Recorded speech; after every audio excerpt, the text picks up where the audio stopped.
안녕하십니까. 오세아니아 위클리 이번 주 순서를 시작합니다. 주 뉴질랜드 한국 대사관은 설날을 기념해서 뉴질랜드 필름 커미션과 배급사인 매드맨의 협조를 받아 지난 13일 웰링턴 한인 80여 명을 초청해서 영화 미나리를 관람했습니다. 영화 미나리는 재미교포 정이삭 감독의 자전적 실화를 바탕으로 미국 한인 1세대 이민 가족사를 다루고 있는데 뉴질랜드에서는 지난 2월 11일 개봉했습니다.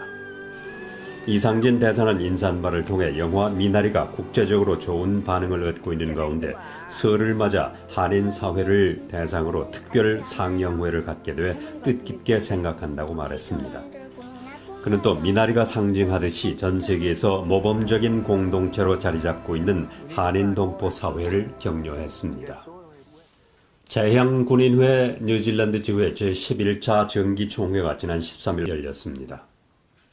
이번 정기총회는 결산보고에 이어 새 회장 선출이 있었는데 새 회장으로는 이정남 씨가 추대되었습니다. 오늘 미안한 제 자신을 대한민국 재향군인회 뉴질랜드 회장 영광스러운 자리를 대접하여 주신 데 대하여 깊은 감사를 드립니다. 지난 7년 동안 재향군인회 뉴질랜드 지회장을 역임한 김우식 씨는 새로 선출된 이정남 회장에게 재향군인회 깃발을 넘기며 취임을 축하했습니다. 또 행사장에는 5명의 한국전쟁 참전용사가 나와 신임 회장의 취임을 지켜보았습니다. 정기총회 후에는 장미공원의 정전기념비를 참배했습니다.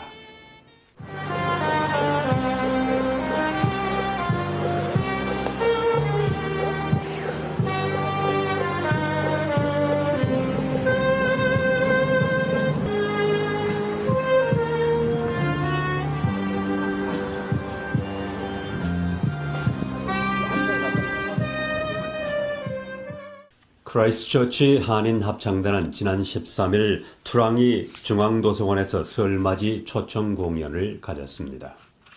스펙테큘러 루나 뉴이어 행사의 하나로 TSB 공연장에서 열린 이번 행사에서 크라이스트처치 한인합창단은 가시리, 포카레 카레아나, 쿰바야 등 3곡을 불러 관객들의 많은 박수를 받았습니다.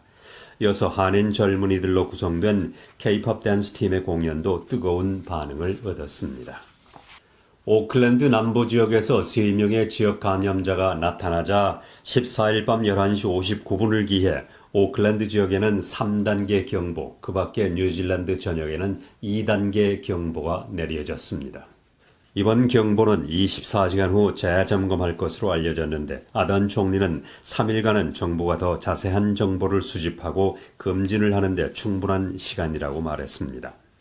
오클랜드 남부 파파토이토이 고등학교에서 한 명의 지역 감염자가 나타났고 이 학생의 부모도 감염된 것으로 밝혀졌습니다. 3단계 경보 시에는 오클랜드 시민들은 외출을 삼가야 하고 재택근무가 가능하지 않은 경우에만 직장에 나가야 합니다. 또 야외에서는 2m의 사회적 거리를 지켜야 하고 일부 통제된 환경에서는 1m의 물리적 거리를 유지해야 합니다. 어린이들은 학교를 쉬어야 하지만 이어 1에서 이어 10 그리고 유치원 어린이들 중 부모가 반드시 직장에 나가야 하는 경우에만 유치원에 보낼 수 있습니다. 확진자 2명은 지난 2월 6일과 7일 뉴플리머스의 여러 곳을 다녔고 12일에는 마누카우의 팩앤세이브도 다녀간 것으로 확인됐습니다. 에어 뉴질랜드의 크리스 럭슨 전 회장은 항공사의 최고 경영자가 모든 군사 계약에 대해서 보고받지 않은 것은 실수라고 인정했습니다. 가스터빈 유닛이 사우디 왕립 해군을 위한 엔진 개발에 사용됐다는 사실이 밝혀지자 국영항공사인 에어 뉴질랜드에 큰 압박이 되고 있습니다. 에어 뉴질랜드는 이에 대해 사과하고 2건의 계약을 검토하기 시작했는데 국회 외교위원회에 별도의 독립적인 조사를 실시해야 한다는 소리가 나오고 있습니다. 한편 당시 에어 뉴질랜드 회장을 역임하고 현재 국민당 국회의원인 크리스 럭스는 조사에 적극 협력하겠다고 말했습니다. 럭스는 에어 뉴질랜드는 60억 달러 규모의 회사로 매일 많은 상업 계약과 약정이 위조되고 있다며 모든 면에서 당시 계약은 규모가 작은 계약이라고 말했습니다. 뉴질랜드 정부 당국은 화이자 백신은 16세 이상 시민들에게 무료로 접종할 수 있도록 공식 승인했습니다. 크리스 힙킨스 보건부 장관은 국경관리요원과 이들이 자주 접하는 사람들에게 우선적으로 접종할 것이라고 말했습니다. 뉴질랜드 정부는 화이자 백신이 16살 이상 거의 모든 사람들에게 적합하다고 밝혔습니다. 16살 이하의 경우 임상시험에 포함되어 있지 않기 때문에 지금으로서는 접종 대상에서 제외됐습니다. 또 임산부의 경우 GP와 상의한 후 접종을 권하고 있고 수유부의 경우는 문제가 없는 것으로 알려졌습니다. 항암제 케트루다, 옵티보, 예르보이 또는 테센트릭을 투여받은 환자는 백신을 접종하지 않도록 통보받았습니다. 뉴질랜드 정부는 사전 구매 계약을 통해 75만 명분의 백신을 확보했다고 밝히고 추후 더 구매가 이루어질 것이라고 말했습니다.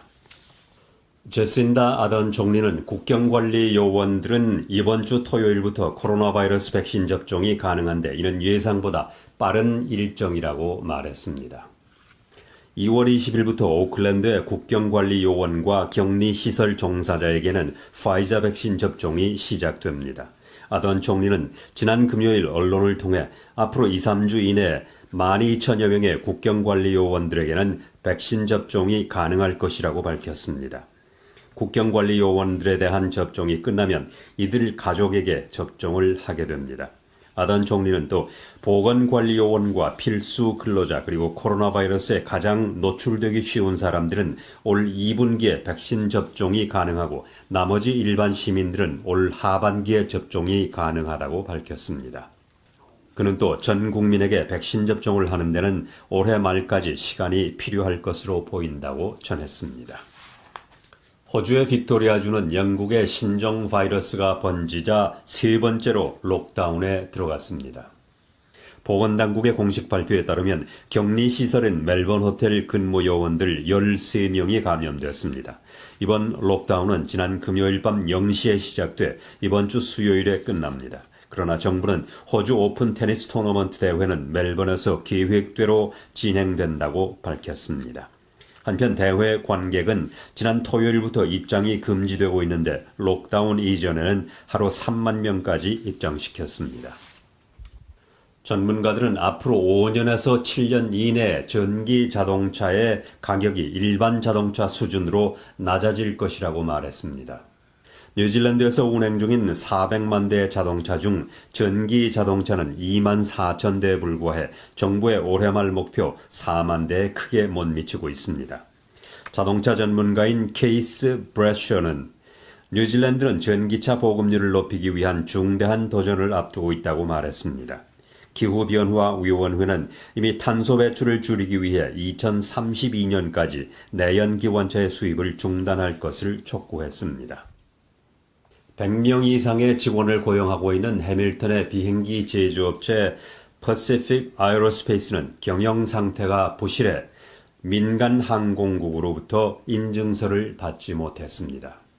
민간 항공기구 대변인은 지난주 수요일 퍼시픽 아에로스페이스 회장으로부터 경영 상태가 좋지 못해 파산했고 따라서 민간 항공기구의 책임과 의무를 수행할 수 없는 상황이라는 서면 통보를 받았다고 밝혔습니다.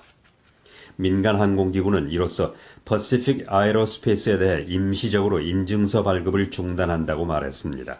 퍼시픽 아에로스페이스는 1차로 119명의 직원의 임금 보조금으로 130만 달러를 청구하는 등 많은 인력을 보유하고 있습니다.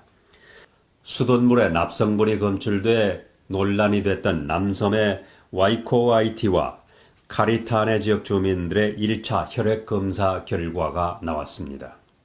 수돗물의 납성분과 관련해 해당 지역 주민들의 1차 혈액검사 결과 인체에 해롭지 않은 정상 수준인 것으로 나타났습니다. 지난주 수요일 이들 지역의 수돗물에서 허용치의 40배에 해당하는 납성분이 검출된 바 있습니다. 와이코아이티와 카리타네 그리고 혹스버리 지역 주민들에게 공급되는 YKOIT 강물을 채취해 검사한 결과 납오염이 없는 것으로 나타났습니다. 오타고 지역 의회는 일주일 전 이 강물의 상류와 하류의 샘플을 채취해 검사한 결과 모두 납성분이 검출되지 않았습니다. 지난주에 개인적으로 실시한 혈액 검사는 새로 부모가 된 주민들을 포함해 많은 시민들에게 반가운 소식이 됐습니다.